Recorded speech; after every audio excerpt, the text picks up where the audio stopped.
الحمد للہ رب العالمین والعاقبۃ للمتقین والصلاۃ والسلام علی سید الانبیاء والمرسلین قال اللہ تعالی وتبارک فی القرآن المجید والفرقان الحمید بسم اللہ الرحمن الرحیم ان اللہ وملائکتہ یصلون علی النبی یا ایھا الذین آمنوا صلوا علیہ وسلموا تسلیما الصلاۃ والسلام علیک یا رسول اللہ وعلی آلک واصحابک یا محبوب رب العالمین الصلاۃ والسلام علیک یا راحت العاشقین وعلی آلک واصحابک یا نبی الرحمہ۔ تمام حمد و ثنا، تعریف و توصیف اللہ جل مجدہ الکریم کی ذات بابرکات کے لیے، جو خالق کائنات بھی ہے اور مالک شاشہات بھی۔ اللہ جل وعلا کی حمد و ثنا کے بعد حضور نبی اکرم، شفیع امم، رسول محتشم، نبی مکرم صلی اللہ علیہ وسلم کے حضور ناز میں اپنی عقیدتوں، ارادتوں، محبتوں اور نیازمندیوں کا خراج پیش کرنے کے بعد عالی مرتبت، ذی وقار، محتشم سامعین، خواتین و حضرات، السلام علیکم ورحمۃ اللہ وبرکاتہ۔ فہم دین کورس کے چوتھے روز آپ کی شرکت پر آپ کو خوش آمدید کہتا ہوں۔ اللہ اپنی خاص کرم نوازیوں کے اجالے ہمارے من میں انڈھیل دے، ہماری روحوں کو حرارت اور پاکیزگی نصیب فرمائے۔ حضرت ابو بکر بن داسا رضی اللہ تعالی عنہ حضرت امام ابو داود رضی اللہ تعالی عنہ سے روایت کرتے ہیں، وہ فرماتے ہیں کہ میں نے اللہ کے محبوب علیہ السلام کی 5 لاکھ احادیث کو زبانی یاد کیا، پھر میں نے ان کا خلاصہ تیار کیا تو میرے پاس بطور خلاصہ حضور علیہ السلام کے 4000 فرامین، 4000 احادیث بطور خلاصہ رہ گئیں۔ زہد و مناقب، فضائل اور قصص پر جو احادیث مشتمل تھیں میں نے ان کو الگ کر دیا، اور جن احادیث سے احکام شرعیہ کا استنباط و استخراج ہوتا تھا میں نے ان احادیث کو الگ کیا، تو میرے پاس رہ گئیں صرف 800 احادیث۔ ان 800 احادیث کا ایک اور خلاصہ میں نے تیار کیا تو میرے پاس رہ گئیں صرف 4 حدیثیں۔ امام ابو داود کہتے ہیں کہ یہ 4 احادیث دین کی بنیاد ہیں، دین کی جڑ ہیں۔ ابن صلاح نے ان احادیث کو مدار الاسلام لکھا ہے۔ یہ 4 حدیثیں کون سی ہیں؟ جو حضور علیہ السلام کے فرامین کا خلاصہ ہے، جوامع الکلم سے ہیں، اور یہ وہ احادیث ہیں جو کلمات کے اعتبار سے تھوڑے کلمات رکھتی ہیں، لیکن اس کے مفاہیم و مطالب اور اس کی تشریح و توضیحات کرنے بیٹھیں تو اس کے لیے ایک بہت سارا وقت درکار ہے۔ ان میں سے پہلی حدیث جو حضرت امام ابو داود کہتے ہیں کہ میں نے حضور کے 5 لاکھ فرامین کے خلاصے کے طور پہ جمع کی ہے، وہ ہے حضرت عمر رضی اللہ تعالی عنہ سے مروی آقا کریم علیہ السلام کا فرمان نور، انما الاعمال بالنیات، اعمال کا دار و مدار نیتوں پر ہے۔ یہ حدیث پاک ہماری زندگی کے اندر ایک نظم پیدا کرتی ہے، اور جو بھی ہم عمل کرتے ہیں اس سے قبل دیکھ لیں کہ اس میں نیت کی خرابی تو نہیں ہے۔ اسلام نے ہمیں خلوص کی طرف بلایا ہے، اور خلوص اگر عمل میں نہیں ہوگا تو عمل قبول نہیں ہوگا۔ ریاکاری اس کی اتنی شدت کے ساتھ نفی کی گئی کہ اسلام میں ریا کو شرک کہا گیا۔ حضرت عمر رضی اللہ تعالی عنہ مسجد نبوی سے باہر تشریف لانے لگے تو انہوں نے حضرت معاذ بن جبل رضی اللہ تعالی عنہ کو دیکھا کہ وہ حضور کی قبر انور کے پاس بیٹھ کے رو رہے تھے۔ تو حضرت عمر نے کہا، معاذ تم یہاں بیٹھ کے کیوں رو رہے ہو؟ تو حضرت معاذ نے کہا کہ مجھے حضور کا ایک فرمان یاد آ گیا جس نے مجھے تڑپا کے رکھ دیا۔ تو کہا وہ کیا فرمان ہے حضور کا؟ تو حضرت معاذ بن جبل نے حضور علیہ السلام سے مروی ایک حدیث سنائی۔ اس کا پہلا حصہ یہ ہے کہ آقا کریم علیہ السلام نے ارشاد فرمایا کہ معمولی سی ریا بھی شرک ہے۔ تو اللہ تعالیٰ اس بات کو پسند نہیں کرتا کہ عمل میں ریا پیدا ہو، خلوص نہ ہو، للہیت نہ ہو۔ اللہ کے ہاں وہی عمل قابل قبول ہے جو محض اس کی رضا کے لیے کیا جائے۔ اللہ تعالیٰ طیب ہے اور طیب کو ہی قبول کرتا ہے۔ اللہ کے ہاں ناخالص عمل قبول نہیں ہوتے۔ یہ ہمارے اسٹیجوں کے اوپر بڑی دیر سے یہ بات سننے کو ملتی ہے کہ آؤ دربار نبی میں چلیں، کھوٹے سکے بھی وہاں پہ چلتے ہیں۔ یہ کسی شاعر کا اپنا مزاج ہے، شریعت کا مزاج نہیں ہے۔ حضور کے دربار میں کھوٹے سکے نہیں چلتے، وہاں خالص قبول کیا جاتا ہے۔ اور یہ 5 لاکھ احادیث رسول کا خلاصہ ہے، انما الاعمال بالنیات، اعمال کا دار و مدار حسن نیت پہ ہے۔ اس حدیث کو اتنے لوگوں نے روایت کیا ہے۔ حضرت شیخ علی المدینی کہتے ہیں کہ اس کی بہترین سند وہ ہے جو حضرت یحییٰ بن سعید انصاری سے مروی ہے، اور حضرت یحییٰ بن سعید سے اس حدیث کو 1 2 10 20 50 100 آدمیوں نے روایت نہیں کیا، 700 لوگوں نے روایت کیا ہے۔ اس قدر یہ حدیث شہرت کے مقام پہ فائز المرام ہے، اور آپ میں سے کوئی ایک شخص بھی ایسا نہیں ہوگا جس نے یہ حدیث پہلے نہ سنی ہو، اتنی مشہور روایت ہے۔ انما الاعمال بالنیات، اعمال کا دار و مدار حسن نیت پر ہے۔ دوسری حدیث حضرت نعمان بن بشیر رضی اللہ تعالی عنہ سے مروی ہے۔ قال سمعت رسول اللہ صلی اللہ علیہ وسلم، کہتے میں نے رسول کریم صلی اللہ علیہ وسلم سے سنا، یقولو آپ فرمایا کرتے تھے، ان الحلال بین و ان الحرام بین و بینہما مشتبہات لا یعلمہن کثیر من الناس فمن اتقى الشبہات استبرأ لدینہ و عرضہ ومن وقع فی الشبہات وقع فی الحرام۔ حضور علیہ السلام نے ارشاد فرمایا کہ بے شک حلال بھی واضح ہے اور حرام بھی واضح ہے۔ حرام اور حلال کے درمیان کچھ چیزیں شبہ والی ہیں جس کو زیادہ لوگ نہیں جانتے ہیں۔ یہ چیزیں حلال ہیں، یہ چیزیں حرام ہیں، یہ بالکل واضح ہیں۔ اور کچھ چیزوں کے بارے میں اشتباہ پایا جاتا ہے، زیادہ لوگ اس کو نہیں جانتے ہیں۔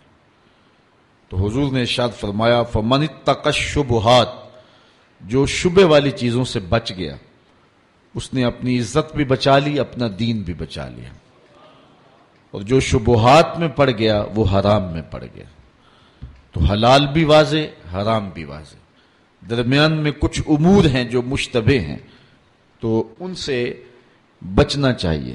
جس چیز کے بارے میں شک ہو جائے اس سے گریز کرنا چاہیے۔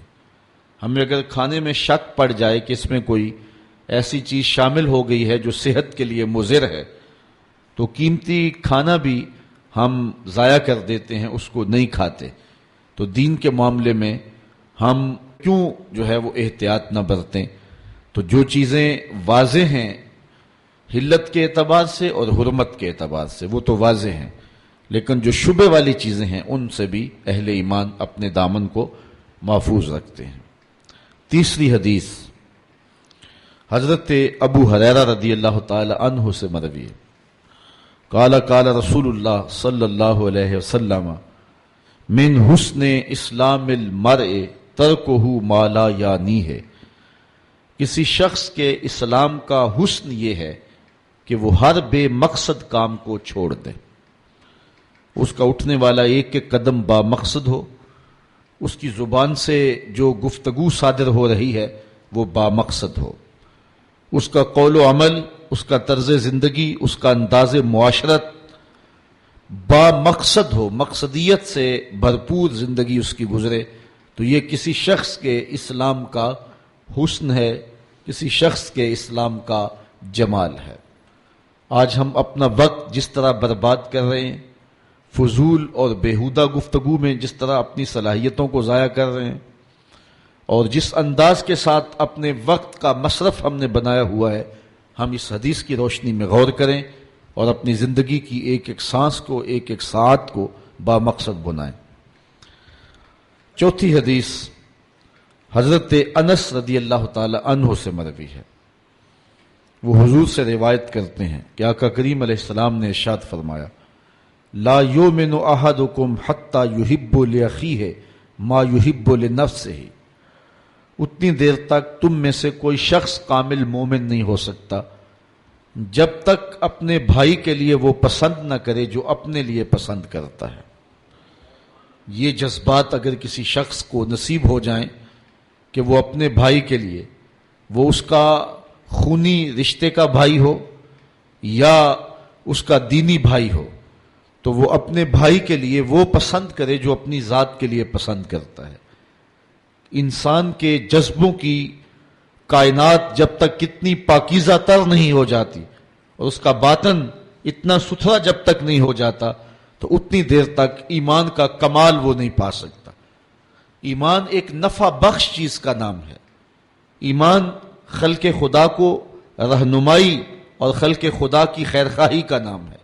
اس لیے اگر کوئی شخص اپنے بھائی کے لیے وہ پسند نہیں کرتا جو اپنے لیے پسند کرے، تو وہ اپنے ایمان کو مکمل نہ سمجھے۔ ایمان کی تکمیل تب ہوگی کہ جو اپنے بھائی کے لیے پسند کرتا ہے وہ اپنے لیے بھی پسند کرے۔ یہ وہ 4 احادیث ہیں کہ جو مدار اسلام ہیں اور حضور علیہ السلام کے فرامین کا خلاصہ امام ابو داؤد نے جو ہے وہ تیار کیا ہے۔ ویسے حضور کا ایک ایک فرمان نور زندگی بدل دینے والا ہے اور من میں چراغاں کرنے والا ہے، لیکن پھولوں میں سے یہ نمایاں پھول چن کر کے ہمارے لیے حضرت امام ابو داؤد نے رکھے ہیں۔ 4 چیزیں اور سماعت کیجئے۔ حضرت ابو سالبہ اس حدیث کی روایت کرتے ہیں، قالا کہتے ہیں رسول کریم نے ارشاد فرمایا، ان اللہ عز وجل فرض فرائض فلا تضيعوها، اللہ تعالیٰ جل شانہ نے کچھ چیزوں کو فرض قرار دیا ہے تو کبھی بھی ان کو ضائع نہ کریں۔ جب رب نے فرض قرار دے دیا تو پھر اس کو ضائع کرنے کا سوال ہی پیدا نہیں ہوتا۔ ایک مطیع اور مومن سے متصور ہی نہیں کہ وہ ان چیزوں کو، ان فرائض کو ضائع کر دے جن کے ادا کرنے کا رب نے حکم دیا ہے۔ پہلی بات یہ کہ اللہ نے کچھ چیزوں کو فرض قرار دیا ہے تو ان کو ضائع مت کرو۔ دوسری بات، وحد حدوداً فلا تعتدوها، اللہ تعالیٰ نے کچھ چیزوں کی حد بندی کی ہے تو اللہ کی حدوں کو تجاوز نہ کرو، اس کی حدوں کا لحاظ رکھو۔ تیسری چیز، وحرم اشیاء فلا تنتہکوها، اللہ تعالیٰ نے کچھ چیزوں کو حرام قرار دیا ہے، ان کے قریب بھی نہ جاؤ، ان کے نیڑے نہ جاؤ اور اس کی حرام کردہ چیزوں سے اپنے آپ کو دور رکھو۔ 3 چیزیں۔ چوتھی چیز، وَسَكَتَ عَنْ أَشْيَاءَ رَحْمَةً لَكُمْ غَيْرَ نِسْيَانٍ فَلَا تَبْحَثُوا عَنْهَا، اور کچھ چیزوں سے اللہ تعالیٰ جل شانہ نے خاموشی اختیار کی ہے۔ رحمۃ لکم، صرف تمہارے اوپر رحمت کرتے ہوئے، غیر نسیان، اللہ بھولا نہیں کہ بھول کے ان چیزوں کو بیان کرنا جو ہے وہ اللہ تعالیٰ نے بیان نہیں کیا، یاد نہیں رہی، ایسا نہیں ہے، جانتے بوجھتے ہوئے صرف اپنی رحمت کی وجہ سے ان چیزوں کے بارے میں اللہ تعالیٰ جل شانہ نے خاموشی اختیار کی ہے. فلا تبحثوا عنہا، تو ان کے بارے میں بحث نہ کرو. تو یہ چار چیزیں خلاصے کے طور پہ اتنی خوبصورت ہیں کہ زندگی گزارنے کا ایک بہترین ڈھب اور ایک بہترین سلیقہ ہے. حضرت ابو کبشہ الانماری رضی اللہ تعالی عنہ سے ایک روایت ہے. روایت تو طویل ہے لیکن اس کا ایک حصہ آپ کے سامنے رکھنا چاہوں گا. حضور علیہ السلام نے ارشاد فرمایا انما الدنیا لاربعۃ نفر، دنیا میں 4 طرح کے لوگ ہیں دنیا کے اعتبار سے. پہلا بندہ عبد رزقہ اللہ مالا وعلما فهو یتقی فیہ ربہ ویصل رحمہ ویعمل للہ فیہ بحقہ فہذا بافضل المنازل. پہلا شخص وہ ہے کہ جس کو اللہ نے مال بھی دیا، علم بھی دیا، دونوں چیزیں اس بندے کو عطا کر دی گئیں. فہو یتقی فیہ ربہ، تو وہ اس معاملے میں اللہ سے ڈرتا ہے. ویصل رحمہ، اور صلہ رحمی کرتا ہے، اپنے رشتہ داروں کے ساتھ، اعزاء و اقرباء کے ساتھ، بیوی بچوں کے ساتھ حسن سلوک کرتا ہے، صلہ رحمی کرتا ہے. وَيَعْمَلُ لِلَّهِ فِيهِ بِحَقِّهِ، اور اس علم میں اور اس مال میں اللہ تعالیٰ جل شانہ کا جو حق ہے اس کے مطابق عمل کرتا ہے. فَهَذَا بِأَفْضَلِ الْمَنَازِلِ، قدر و منزلت کے لحاظ سے یہ کائنات میں افضل ترین شخص ہے کہ جس کو علم بھی دیا گیا، مال بھی دیا گیا، تو وہ اپنے مال کو اللہ سے ڈر کر کے صلہ رحمی کرتے ہوئے، اللہ تعالیٰ کا حق ادا کرتے ہوئے خرچ کرتا ہے، کسی کا حق غصب نہیں کرتا. تو ان 4 لوگوں میں سے یہ شخص جو ہے وہ انتہائی افضل مرتبے پہ فائز المرام ہے. دوسرا شخص وَعَبْدٌ رَزَقَهُ اللَّهُ عِلْمًا وَلَمْ يَرْزُقْهُ مَالًا، دوسرا شخص وہ ہے جس کو اللہ تعالیٰ نے علم دیا ہے لیکن اس کو مال نہیں دیا، مال سے محرومی ہے. فَهُوَ صَادِقُ النِّيَّةِ، اور وہ نیت کا بڑا سچا ہے. یقول، وہ کہتا ہے لو ان لی مالا لعملت بعمل فلان، اگر میرے پاس مال ہوتا تو میں فلاں بندے کی طرح خرچ کرتا. جو مال اور علم جس کو دونوں دیے گئے ہیں، تو جس طرح راہ خدا میں وہ خرچ کرتا ہے، صلہ رحمی کرتا ہے اور اللہ کا حق ادا کرتا ہے. یہ جس کو صرف علم دیا گیا، مال نہیں دیا گیا، تو یہ کہتا ہے کاش میرے پاس بھی مال ہوتا تو میں اس کو راہ خدا میں خرچ کرتا، میں اس کو اچھے مقاصد میں استعمال کرتا، میں دینی ادارے کی تعمیر کرتا، میں مساجد کی تعمیر کرتا. اس کے دل میں جذبات ہیں، امٹتے ہیں. وہ کہتا ہے اگر میرے پاس بھی مال ہوتا تو میں بھی اس طرح اس کو خرچ کرتا. لیکن یہ یوں ہی نہیں کہہ رہا، صدق نیت سے کہہ رہا ہے، اگر اس کے پاس ہوتا تو ایسا ہی کرتا. فَأَجْرُهُ مَا سِوَاءٌ، پہلا شخص جس نے مال خرچ کیا اور یہ شخص جو نیت کر رہا ہے اگر ہوتا تو ایسا، دونوں اجر میں برابر ہیں. گو اس نے خرچ کیا نہیں ہے لیکن اجر میں اس کو بھی اس بندے جیسا ہی صلہ عطا کیا جائے گا جس نے عملاً خرچ کیا ہے. وَعَبْدٌ رَزَقَهُ اللَّهُ مَالًا، تیسرا وہ شخص جس کو اللہ تعالیٰ نے مال دیا. وَلَمْ يَرْزُقْهُ عِلْمًا، اور رزق علم نہیں دیا، علم کا رزق اس کے پاس نہیں تھا، مال ہی مال تھا.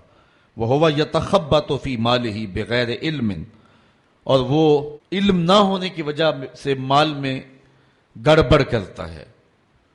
لا یتقی فیہ ربہ، اور اپنے رب سے ڈرتا بھی نہیں ہے. ولا یصل فیہ رحمہ، اور صلہ رحمی بھی نہیں کرتا. ولا یعمل فیہ بحق، اور اللہ تعالیٰ کا حق بھی ادا نہیں کرتا. فہذا باخبث المنازل، یہ سب سے خبیث ترین شخص ہے، یہ برا ترین شخص ہے. چوتھا شخص وعبد لم یرزقہ مالا ولا علما، جسے مال بھی نہیں دیا گیا، علم بھی نہیں دیا گیا. وہو یقول، اور وہ کہتا ہے لو ان لی مالا لعملت فیہ بعمل فلان فہو نیتہ ووزرہ ما سواء، وہ کہتا ہے کہ میرے پاس فلاں شخص کی طرح مال ہوتا.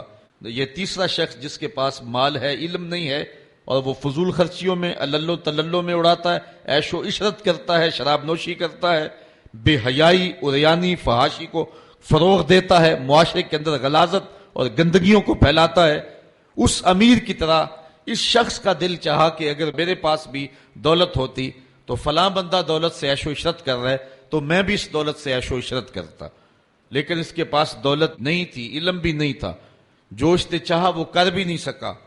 وَوِزْرُهُ مَا سَوَاءٌ، وہ جو خبیث ترین منزل میں ہے یہ شخص بھی گناہ میں اس کے برابر ہی ہے، عیش بھی نہیں کی ہے اور اس کے برے درجے پر بھی پہنچ گیا، اس نیت کے ساتھ کہ اگر میرے پاس مال ہوتا تو میں بھی جو ہے وہ اس کی طرح اپنی زندگی گزارتا۔ یہ وہ لوگ ہیں جن میں دو خوش نصیب ہیں اور دو بد نصیب ہیں۔ آئیے ایک اور حضور کا فرمان سنیے۔ آقا کریم علیہ السلام نے ارشاد فرمایا، حضرت عبداللہ ابن عباس روایت کرتے ہیں، حضرت ابن عمر نے بھی اس کو روایت کیا، اربعٌ اذا کن فیک فلا علیک ما فاتک من الدنیا۔ حضور نے فرمایا چار چیزیں ایسی ہیں اگر تیرے پاس وہ ہیں تو دنیا کی کوئی چیز بھی تیرے پاس نہیں ہے تو پریشانی نہیں ہے۔ اگر چار چیزوں کا سرمایہ تیرے پاس ہے پھر دنیا کی کوئی چیز بھی تیرے پاس نہیں ہے، فلا علیک، تو تجھے کوئی دکھ نہیں ہونا چاہیے، کوئی پریشانی نہیں ہونی چاہیے اگر یہ چار چیزوں کو تجھے عطا کر دیا گیا، یہ چار چیزیں تجھے ودیعت کر دی گئی، تیرے پاس کچھ بھی نہیں ہے دنیا کی لیکن یہ چار چیزیں۔ وہ چار چیزیں کون سی ہیں؟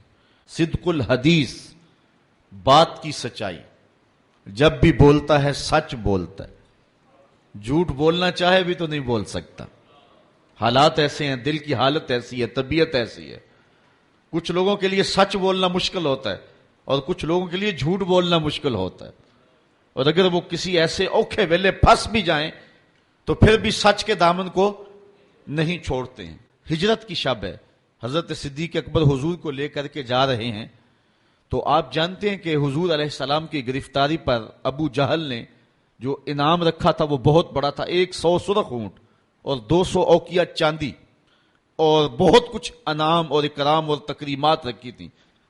اب ایک شخص جو حضور کو جانتا نہیں تھا، حضرت ابو بکر سے بھی شناسا نہیں تھا، تو پورا عرب ڈھونڈنے نکل پڑا تھا حضور کو، تو ڈھونڈتے ڈھونڈتے حضرت ابو بکر کے پاس پہنچا اور حضور بھی ساتھ تھے، اس کو شک پڑا کہ جس کو ہم تلاش کر رہے ہیں وہ یہی نہ ہو، تو حضرت ابو بکر کو پوچھتا ہے کہ یہ شخص کون ہے؟ اب اگر حضرت ابو بکر کہیں کہ یہ حضور ہیں اور آقا کریم کا بتاتے ہیں تو پھر جو ہے وہ درست نہیں ہے، اور اگر کہیں کہ یہ حضور نہیں ہیں تو پھر ابو بکر کی زبان پہ تو سوائے سچ کے کبھی کچھ آیا ہی نہیں ہے۔ تو حضرت ابو بکر اس مشکل وقت میں پھنس گئے، ایک طرف محبوب علیہ السلام کی ذات ہے اور دوسری طرف صداقت کا امتحان ہے۔ عرب میں جب قافلے چلتے تھے تو لوگ ان کے ساتھ سفر کرتے تھے، اور اگر کسی کو تنہا سفر کرنا پڑتا تو چونکہ جس طرح آج کل سڑکیں ہیں اس دور میں سڑکیں نہیں ہوتی تھیں، تو جنگلوں کے راستے تھے، صحرائی اور پہاڑی راستے تھے، تو کچھ لوگ ان راستوں کے شناور ہوتے تھے اور ان لوگوں کو ساتھ لے کر کے مزدوری پہ اور یا جو ہے وہ مدد کے طور پہ ساتھ لے کر کے ان کی مدد سے وہ سفر کیا کرتے تھے، اور ان کو عربی میں ہادی کہتے تھے، گائیڈ، جن کے ذریعے سے سفر کیا جاتا تھا۔ تو حضرت ابو بکر سے پوچھا کہ اس شخص نے کہ یہ تمہارے ساتھ کون ہے؟ تو حضرت ابو بکر صدیق ایک لمحے کے لیے تو پریشان ہوئے اور پھر فوراً کہا، ھذا ہادی یہدینی الی صراط المستقیم، یہ میرا ہادی ہے جو مجھے سیدھی راہ پہ لے کے جا رہا ہے۔ تو وہ سمجھا کہ یہ کوئی گائیڈ ہے، لیکن سیدنا صدیق اکبر بتا رہے تھے میرے دل و جان کا ہادی اور مرشد یہی تو ہے نا۔ تو سچ بھی بولا اور جو ہے وہ جو مقصد تھا وہ بھی پورا ہو گیا۔ تو کچھ لوگ سچ بولنا چاہیں تو نہیں بول سکتے اور کچھ لوگ جھوٹ بولنا چاہیں تو نہیں بول سکتے۔ اگر اللہ کسی کو یہ شان دے دے کہ اس کی زبان پہ سچ ہی آتا ہو تو اس کو دنیا کی کوئی اور شے نہ بھی ملے تو یہ ایک بہت بڑی دولت ہے۔ پہلی چیز جو حضور نے فرمائی سنیے، صدق الحدیث، اس کو جو ہے وہ سچ بولنے کی عادت ہو۔ سچ بولنا کبھی کبھی بڑا اوکھا بھی بن جاتا ہے۔ وہ بابا بلے شاہ نے کہا تھا، سچ آنکھیں پامبڑ مچ دینے۔ جب بندہ سچ کہے تو مشکلات تو پیدا ہوتی ہیں، اور آج کے اس دور میں جھوٹ کو فن جانا جاتا ہے، لیکن جو حق کی راہوں کے مسافر ہوں ان کو جو بھی قیمت ادا کرنی پڑے ان کی زبان سے سوائے سچ کے علاوہ کچھ آتا ہی نہیں ہے. اور ایک حدیث میں آتا ہے جب کوئی بندہ جھوٹ بولتا ہے اس کے منہ سے بدبو نکلتی ہے اور اللہ کے فرشتے ایک ایک میل اس سے دور ہٹ جاتے ہیں. تو سچ ہی مومن کا مزاج ہے اور مومن کی زندگی ہے. تو جس کو یہ چار چیزیں مل گئی ان میں سے پہلی چیز سچ، دوسری چیز وحفظ الامانہ، امانت کی حفاظت. وہ امانت مال کی صورت میں ہو، وہ قومی ملکی شخصی راز کی صورت میں ہو. جو اللہ کے بندے ہیں وہ امانت میں کبھی بھی خیانت نہیں کیا کرتے. یہ ایک بہت بڑی دولت ہے اگر کسی شخص کو نصیب ہو گئے، ورنہ پیسے دیکھ کر کے تو بڑوں بڑوں کے منہ میں پانی آ جاتا ہے اور اپنا دین اور اپنا ایمان بیچ دیتے ہیں. آج کل تو خیر لوگ چائے کے پیالی پہ دین بیچ رہے ہیں. آج کل تو جو ہے وہ چند ٹگوں پہ ایمان فروخت کیا جا رہا ہے. حضور نے اس دور کی نشاندہی کرتے ہوئے فرمایا تھا کہ لا یبق من الاسلام الا اسمہ ولا یبق من القرآن الا رسمہ مساجدہم عامرۃ وہی خراب من الہدی. اور پھر فرمایا تھا یصبح الرجل مومنا ویمسی کافرا یبیع الرجل دینہ بعرض من الدنیا. دنیا کی چند کوڑیوں کے بدلے لوگ ایمان بیچا کریں گے. تو یہ آج دور آیا ہے. ایک بندہ کہتا ہے کہ میں اگر جھوٹ نہ بولوں، اگر جھوٹی قسم نہ اٹھاؤں تو جو ہے وہ میرا سامان ہی نہیں بکتا. واقعی تیرا سامان نہیں بکتا چونکہ تیرا مقسوم حرام لکھ دیا گیا ہے. اگر تو سچ بولنے کی عادت اختیار کر لیتا تو اللہ سچائی میں وہ برکت رکھی ہے جو کسی اور شے میں نہیں رکھی ہوئی ہے. اس لیے ہر لمحہ ہر ساتھ امانت کے اندر خیانت سے بچنے کا ذہن ہونا چاہیے اور اللہ تعالیٰ مدد فرماتا ہے. تیسری چیز وحسن الخلق اور حسن خلق، اچھا خلق اور ایک دوسرے کے ساتھ جو ہے وہ اچھائی اور برتاؤ کا اچھا طریقہ. ہم نے خلق کا مفہوم صرف یہ سمجھ لیا ہے کہ کسی کو ہنس کے ملنا یہ اچھا خلق ہے. یہ خلق میں شامل ضرور ہے لیکن صرف ہنس کے ملنا اور پھر جڑیں کاٹتے رہنا، خیانت کرنا اور پشت کے پیچھے جو ہے وہ غیبت کرنا اور اس کو نقصان پہنچانے کی کوشش کرنا، یہ منافی ہیں ساری چیزیں حسن خلق کی. حسن خلق کا معنی یہ ہے کہ انسان جو ہے وہ ہر طرح سے ایک اچھا اخلاق اور اچھی عادات کا حامل ہو. صرف مسکرا کے مل لینا اور باقی اپنے لچھر انداز وہی رکھنا یہ حسن خلق کے زمرے میں نہیں آئے گا. یہ حسن خلق کا ایک رکن تو ہو سکتا ہے لیکن مکمل حسن خلق یہ نہیں ہے. چوتھی چیز وعفت و مطعم اور لقمے کی پاکیزگی، رزق پاک ہو. رزق کی پاکیزگی اللہ کے قرب کا سبب ہے، باطن کی روشنی اور اجالوں کا ذریعہ ہے اور دعاؤں کی قبولیت کے لیے بنیادی شرط ہے. آقا کریم نے ارشاد فرمایا ایک شخص لمبا سفر کر کے کعبۃ اللہ میں پہنچا ہے، یمد یدیہ اور اپنے ہاتھ پھیلا کر کے لمبے لمبے ہاتھ کر کے دعائیں مانگتا ہے. اللہ کا گھر سامنے ہے اور ہاتھ اس نے لمبے اشعث اغبر، اس کے کپڑے پھٹے ہوئے ہیں، چہرے پہ گرد پڑی ہوئی ہے لمبے سفر کی وجہ سے، حالت فقیرانہ بنی ہوئی ہے، ہاتھ بھی لمبے ہیں اور کعبۃ اللہ کے سامنے کھڑا ہے. وَمَطْعَمُهُ حَرَامٌ وَمَلْبَسُهُ حَرَامٌ وَمَشْرَبُهُ حَرَامٌ وَغُذِيَ بِالْحَرَامِ. لیکن جو کھایا ہے وہ حرام کا، جو پیا وہ حرام کا، جو لباس پہنا وہ حرام کا، جو غذا دی گئی ہے اس کو وہ حرام کی. فَأَنَّا يُسْتَجَابُ لِذَلِكَ. حضور فرماتے ہیں بتاؤ اس کی دعا کیسے قبول ہوگی. سفر کی حالت بھی ہے، لمبا سفر بھی کاٹا ہے، دکھ مصیبت بھی صحیح ہے، کعبۃ اللہ کے سامنے بھی کھڑا ہے، لیکن دعا قبول نہیں ہوگی. اگر لوگوں کا حق مار کے غصب کر کے عمرہ کرنے چلے جائیں، حج کرنے چلے جائیں تو تمہاری باتیں منہ پہ ماری جائیں گی. یہ انداز ہے اللہ تعالیٰ کے ہاں قبولیت کا کہ لقمہ پاک ہونا چاہیے. جس کا لقمہ پاک نہیں ہوتا اس کی اپنی دعائیں بھی قبول نہیں ہوتی اور اس کے حق میں نیک لوگوں کی دعائیں بھی قبول نہیں ہوتی. تو یہ پہلی شرط ہے زندگی کے اندر قبولیت دعا کی. تو یہ چار چیزیں حضور نے فرمایا جس کو مل گئیں. کون کون سی؟ ایک بات میں سچائی، دوسرا امانت میں حفاظت، تیسرا حسن خلق اور چوتھا رزق کی پاکیزگی. اس کے علاوہ اس کو دنیا کی کوئی بھی شے نہیں ملی تو وہ گھاٹے میں نہیں ہے. اور اگر کسی کے پاس یہ چار چیزیں نہیں ہیں، باقی کائنات کی ہر شے اس کے پاس ہے تو وہ کوڑی مول نہیں اس کا، اور اللہ کے نزدیک اس کی کوئی قدر و قیمت نہیں ہے۔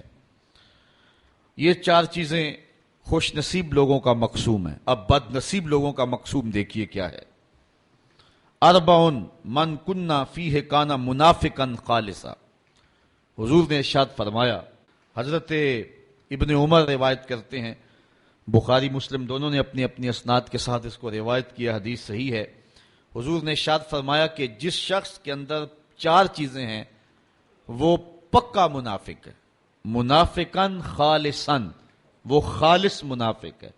یہاں تو یہ لفظ ہیں، ایک حدیث میں آتا ہے وَإِن صَلَّى وَصَامَ، اگرچہ وہ نماز بھی پڑھے اور روزے بھی رکھے، لیکن بخاری اور مسلم کی حدیث کے اندر یہ لفظ نہیں ہے۔ یہاں اتنے لفظ بیان فرمائے گئے ہیں، اربعن من کن فیہ کان منافقا خالصا، جس شخص کے اندر یہ 4 چیزیں ہیں وہ خالص منافق ہے۔ ومن کانت فیہ خصلۃ منہن کانت فیہ خصلۃ من النفاق حتی یدعھا، اور جس کے اندر ان 4 خصلتوں میں سے کوئی ایک ہے تو اس میں منافقت کی ایک خصلت، ایک عادت پائی جاتی ہے، اس کو چاہیے کہ اس کو دور کر دے۔ جب تک وہ دور نہ کرے گا اتنی دیر تک جو ہے وہ خصلت اس کے اندر جو ہے وہ منافقت کا سبب رہے گی۔ پہلی چیز، اذا حدث کذب، جب بھی بولے تو جھوٹ بولے۔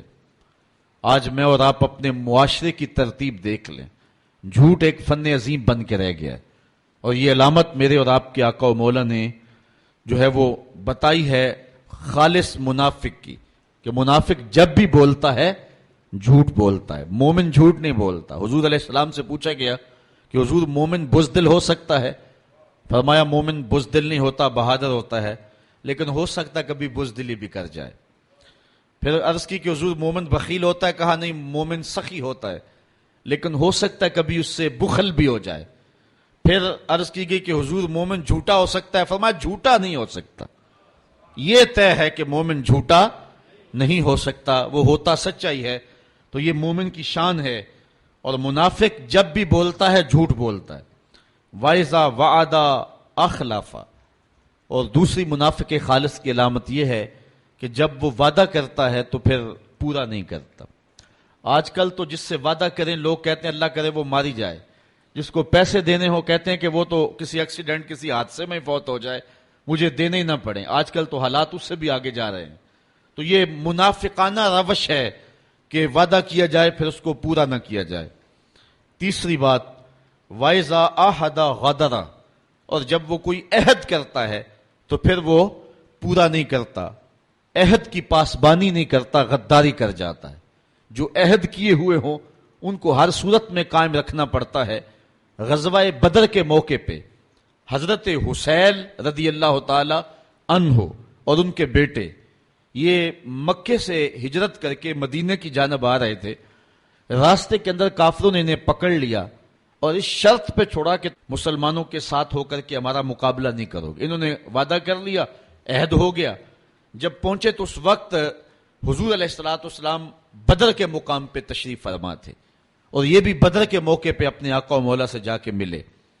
تو حضرت حسین رضی اللہ تعالی عنہ اور ان کے فرزند ارجمند رضی اللہ تعالی عنہ، انہوں نے عرض کی کہ حضور ہمیں کافروں نے راستے میں پکڑ لیا تھا، اور ہمارا ان سے یہ معاہدہ ہوا ہے کہ ہم مسلمانوں کے ساتھ مل کر کے تمہارے خلاف نہیں لڑیں گے، تو ہمارے لیے کیا حکم ہے؟ تو ایک ایک بندے کی بدر میں ضرورت تھی، اور کافر 950 تھے اور مسلمانوں کی تعداد جو ہے وہ 313 تھی، اور ان میں سے بھی کچھ لوگوں کو حضور نے واپس کسی کام کے لیے مدینۃ المنورہ میں بھیجا تھا، حضرت عثمان تھے، حضرت ابو لبابہ یا دیگر صحابی۔ تو ایک ایک فرد کی ضرورت تھی، اور 2 بندے مل گئے، بہت غنیمت تھی، اور معاہدہ کافروں کے ساتھ ہوا تھا، مومنوں کے ساتھ نہیں ہوا تھا۔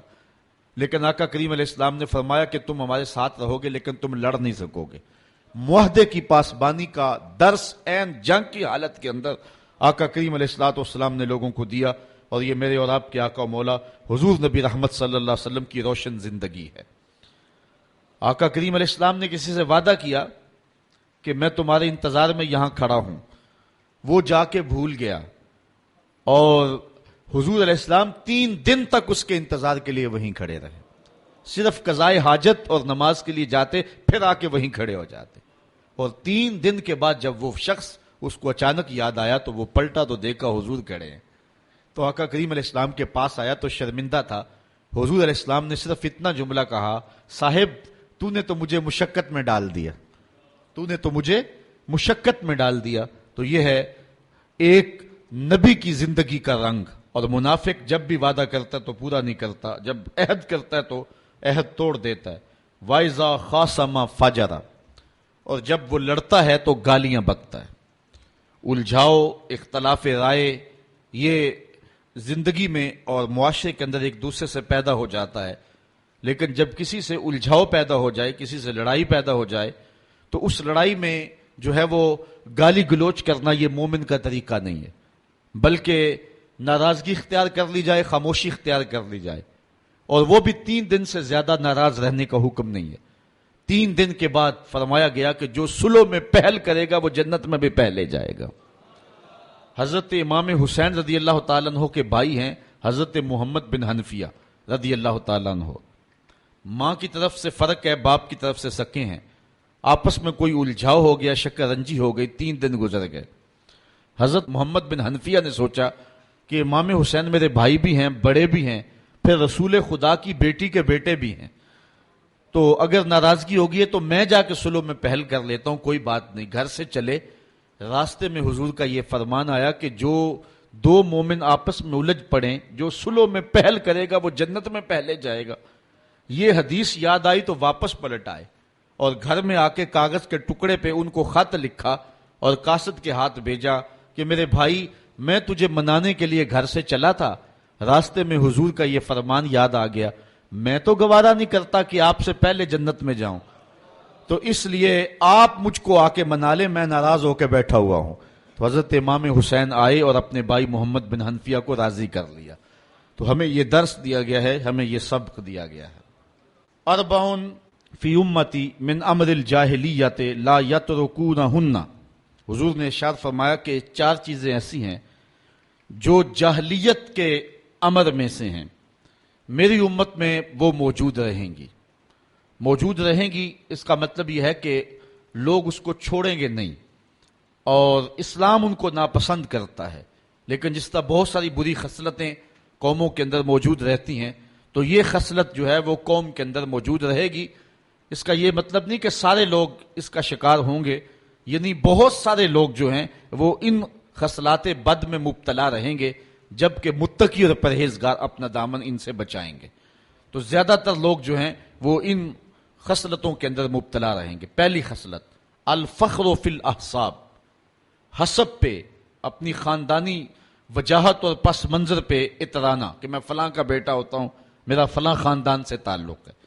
یہ ہر دور کے اندر جو ہے وہ معاشرے کا کثیر طبقہ اپنے حسب پہ اتراتا رہا ہے, اور آج بھی موجود ہے اور قیامت تک یہ باقی رہے گا. لیکن جو متقی اور اللہ کے نیک بندے ہیں وہ اس بات پہ جو ہے وہ کبھی بھی اتراتے نہیں ہیں. دوسری بات وَالطَّعْنُ فِي الْأَنْسَابِ, کسی کے نسب میں تان زنی کرنا کہ تو فلاں کا بیٹا ہے, تیرا فلاں برادری سے تعلق ہے. یہ تان زنی نسب میں یہ انتہائی مکروہ اور برا کام ہے. لیکن بہرحال اس امت کے بہت سارے لوگ اس فعل بد کا ارتکاب کرتے رہیں گے. والاستسقاء بالنجوم, اور استسقاء بالنجوم یعنی ستاروں کے معاملے, یہ امت کے اندر ہر دور کے اندر جو ہے وہ موجود رہے ہیں. والنیاحۃ, اور چوتھی چیز جب کوئی شخص فوت ہو جائے تو اس کے سرہانے عورتوں کا بین کرنا. تو یہ بین کا سلسلہ یہ انتہائی جو ہے وہ مکروہ ہے اور شریعت نے ناپسند کیا. بلکہ حضور نے یہاں تک فرمایا لیس منا من ضرب الخدود وشق الجیوب ودعا بدعوی الجاہلیہ. یہ صحیح بخاری کی روایت ہے. حضور نے ارشاد فرمایا کہ جس نے اپنا گریبان پھاڑا, منہ پر تماچے مارے اور جہلوں جیسی باتیں کی, اس کا ہمارے ساتھ کوئی تعلق نہیں ہے. حضرت ابو مالک اشعری رضی اللہ تعالیٰ عنہ سے یہ روایت ہے کہ یہ چیزیں امت کے اندر ایک کثیر طبقے میں بہرحال موجود رہیں گی. اربع من کن فیہ حرمہ اللہ تعالی علی النار, 4 چیزیں اللہ اکبر جس شخص میں ہوں گی تو اللہ تعالیٰ اس کو دوزخ کی آتش سے محفوظ رکھے گا. وَعَصَمَهُ مِنَ الشَّيْطَانِ, اور شیطان سے بھی اس کی حفاظت کرے گا. وہ 4 چیزیں کون سی ہیں؟ مَن مَلَكَ نَفْسَهُ, جس نے اپنے آپ کی حفاظت کی, اپنے آپ کو قابو میں رکھا. ہی نہ یرغب، جب کسی چیز کی طرف رغبت ہو. وہی نہ یرہب، اور جب کسی چیز سے ڈر ہو اس نے پھر بھی اپنے آپ کو کنٹرول میں رکھا. وہی نہ یشتہی، اور جب سخت بھوک لگی تو اس وقت بھی اس نے اپنے آپ کو کنٹرول میں رکھا. وہی نہ یغضب، اور جب وہ غصے میں آیا تو غصے میں بھی اس نے کوئی ایسا کام نہیں کیا، اپنے آپ پہ قابو رکھا. جو ان 4 مواقع پر اپنے اوپر قابو رکھ لیتا ہے، اللہ تعالیٰ جل شانہ شیطان سے بھی اس کی حفاظت کرتا ہے اور آتش دوزخ سے بھی اس کو محفوظ فرمائے گا. اور ایک حدیث میں فرمایا وَأَرْبَعٌ مَّن كُنَّ فِيهِ نَشَرَ اللَّهُ تَعَالَى عَلَيْهِ رَحْمَتَهُ وَأَدْخَلَهُ الْجَنَّةَ. 4 چیزیں جس شخص میں ہوئیں اللہ تعالیٰ اپنی رحمت کو اس کے اوپر پھیلا دے گا اور اللہ تعالیٰ جل شانہ اس کو جنت میں داخل کرے گا. من آوى مسکینا، جس نے کسی مسکین کو ٹھکانہ دیا. وَرَحِمَ الضعیف، اور کمزور پہ رحم کیا. وَرَفِقَ بِالْمَمْلُوک، اور اپنے غلام پہ ملازم پہ نرمی کی. وَأَنفَقَ عَلَى الْوَالِدَيْنِ، اور والدین پر مال خرچ کیا. تو یہ 4 خوش نصیب لوگ وہ ہیں کہ جن کو اللہ تعالیٰ خاص کرم نوازیاں نصیب فرمائے گا. 4 من اوتیہن، 4 چیزیں ایسی ہیں کہ جس شخص کو عطا کر دی گئی اس کو دنیا اور آخرت کی بھلائی عطا کر دی گئی. پہلی چیز لسان ذاکر، ذکر کرنے والی جس کو زبان مل گئی. وقلب شاکر، اور شکر کرنے والا جس کو دل نصیب ہو گیا. وبدن علی البلاء صابر، اور مشکلات اور مصائب پر جس کو بدن صبر کرنے والا نصیب ہو گیا. وزوجۃ لا تبغیہ خونا فی نفسہا ولا مالہ، اور ایسی عورت مل گئی کہ جو اس خاوند کے مال میں اور اپنی جان کے اندر خیانت نہیں کرتی ہے. تو جس کو یہ 4 چیزیں مل گئی اس کو دنیا کی بھی بھلائی مل گئی اور آخرت کی بھی بھلائی مل گئی. 4 من سنن المرسلین، 4 چیزیں نبیوں کی سنت ہیں، صرف ایک نبی کی نہیں، میرے اور آپ کے آقا و مولا اور حضور سے قبل جتنے نبی ہوئے ہیں سب نبیوں کی یہ سنت ہے. وہ 4 چیزیں کون سی ہیں؟ الحیا، پہلی چیز حیا، یہ سنت انبیاء ہے. کان رسول اللہ صلی اللہ علیہ وسلم اشد حیاء من الازرا، حدیث میں آتا ہے کہ حضور کمواری لڑکی سے جو پردے میں سمٹی ہو اس سے بھی زیادہ حیا کرنے والے تھے. تو حیا نبیوں کی سنت ہے. دوسری چیز والتعطر، خوشبو لگانا، یہ انبیاء علیہ السلام کی سنت ہے. والنکاح، اور نکاح کرنا، یہ بھی انبیاء علیہ السلام کی سنت ہے. والسواک، اور مسواک کرنا، یہ بھی انبیاء علیہ السلام کی سنت. 4 من سعادت المرء، 4 چیزیں ایسی ہیں جو آدمی کی خوش بختی سے ہیں. کسی کو مل گئی تو کوئی شخص سعادت مند ہے کہ اس کو یہ نصیب ہو گئی. وہ 4 چیزیں کون سی ہیں؟ ان تکونا زوجتہ صالحہ، کہ کسی شخص کی بیوی نیکوکار ہو، صالحہ ہو، پارسا ہو، پرہیزگار ہو، تہجد گزار ہو، شب زندہ دار ہو. عورت بیوی پارسا ہو جائے تو یہ کسی شخص کی خوش نصیبی ہے. وَأَوْلَادُهُ أَبْرَارًا، اور اولاد نیکوکار ہو، اولاد جو ہے وہ صالح ہو. وَخُلَطَاؤُهُ صالحین، اور دوست اس کے نیک ہوں، اس کے دوست جو ہیں وہ بھی نیک ہوں.